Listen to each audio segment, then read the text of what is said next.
കോഴിക്കോട്ടേക്കാണ് നിഖിൽ പ്രമേശ് ചേരുന്നുണ്ട് വിവരങ്ങളുമായി. Nikhil, good morning. Nikhil, Kozhikode വടക്കൻ കേരളത്തിൽ എന്തൊക്കെ വാർത്തകൾ? Nikhil. Unmesh, very good morning. തെരഞ്ഞെടുപ്പ് വാർത്തകൾ തന്നെയാണ് മുന്നിട്ട് നിൽക്കുന്നത്. കോഴിക്കോടും അതുമായി ബന്ധപ്പെട്ട ചർച്ചകൾ തന്നെയാണ് നടന്നുകൊണ്ടിരിക്കുന്നത്.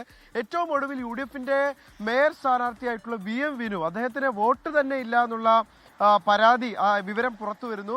അദ്ദേഹം 2020 വോട്ട് ചെയ്തിരുന്നില്ല. ഇനി അങ്ങനെ വോട്ട് ചെയ്തിട്ടുണ്ടെങ്കിൽ അത് കള്ളവോട്ടാണ് എന്നുള്ള ആരോപണങ്ങൾ പുറത്തു വരുന്നു. അപ്പോൾ അതിന്മേൽ ഇന്നിപ്പോൾ അന്തിമ തീരുമാനം, അതായത് നഗരസഭ ഇലക്ഷൻ റിട്ടേണിംഗ് ഓഫീസർ നൽകുന്ന റിപ്പോർട്ട് പ്രകാരം ജില്ലാ കളക്ടർ എന്ത് തീരുമാനം കൈക്കൊള്ളുന്നു എന്നുള്ളത് ഇന്ന് നമുക്ക് അറിയാൻ കഴിയും. അപ്പോൾ ഇന്നറിയാം UDFന്റെ മേയർ സ്ഥാനാർത്ഥിയായി പ്രഖ്യാപിക്കപ്പെട്ട സർപ്രൈസ് സ്ഥാനാർത്ഥി VM വിനുവിന് മത്സര രംഗത്തുണ്ടാകാൻ കഴിയുമോ എന്നുള്ള കാര്യത്തിൽ ഇന്ന് തീരുമാനം അറിയാൻ കഴിയും. അതോടൊപ്പം തന്നെ ഹൈക്കോടതിയിൽ കോൺഗ്രസ് ഇതുമായി ബന്ധപ്പെട്ട് നൽകിയിട്ടുള്ള ഹർജിയും ഇന്ന് പരിഗണിക്കുകയാണ്. അപ്പോൾ അതിൽ എന്ത് തീരുമാനം ഉണ്ടാകും എന്നുള്ളത് നമുക്ക് ഇന്ന് അറിയാൻ കഴിയും. അതൊരു പ്രധാനപ്പെട്ട വാർത്തയാണ്. അതോടൊപ്പം തന്നെ ഇന്നലെ പുറത്തു വന്ന പ്രധാനപ്പെട്ട മറ്റൊരു വിവരം, 24 തന്നെ പുറത്തുവിട്ടൊരു വിവരമായിരുന്നു. വിവാദ വ്യവസായിയായിട്ടുള്ള കാരാട്ട് ഫൈസൽ കൊടുവള്ളി നഗരസഭയിൽ LDFന്റെ സ്വതന്ത്ര സ്ഥാനാർത്ഥിയായി എത്തുന്നു എന്നുള്ളത്.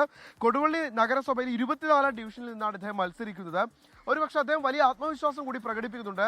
ഇത്തവണ കൊടുവള്ളി നഗരസഭ പിടിച്ചെടുക്കാൻ കഴിയുമെന്നുള്ളൊരു ആത്മവിശ്വാസം കൂടി പങ്കുവയ്ക്കുന്നു. അതേസമയം ഇത്തരത്തിലുള്ള നിരവധി വാദങ്ങൾ ഉണ്ടായ ഒരു വ്യക്തിയെ LDF സ്ഥാനാർത്ഥി, LDF ടിക്കറ്റ് നൽകുമ്പോൾ ഉണ്ടാകാവുന്ന ആരോപണ പ്രത്യാരോപണങ്ങളുണ്ട്. അത് ഇന്നലെയാണ് ഈ വാർത്ത പുറത്തു വന്നത്. സ്വാഭാവികമായിട്ടും അതുമായി ബന്ധപ്പെട്ട കൂടുതൽ പ്രതികരണങ്ങൾ കൂടി നമ്മൾ പ്രതീക്ഷിക്കുന്നുണ്ട്. ഒരു കൺവെൻഷനിൽ വെച്ച്, പൊതുവേദിയിൽ വെച്ചാണ് കാരാട്ട് ഫൈസലിനെ സ്ഥാനാർത്ഥിയായി പ്രഖ്യാപിക്കുന്നത്. അപ്പോൾ ഇനി എന്തൊക്കെ തുടർ പ്രതികരണങ്ങൾ ഇതുമായി ബന്ധപ്പെട്ട് ഉണ്ടാകും എന്നുള്ളതും രാഷ്ട്രീയ കേരളം ഉറ്റുനോക്കുന്ന കാര്യമാണ്. അതും ഇന്ന് മലബാറിൽ നിന്ന് പ്രധാന വാർത്തകളായി പുറത്തു വരും. ശരി, നിഖിൽ പ്രമേശാണ് വിവരങ്ങൾ നൽകിയത്.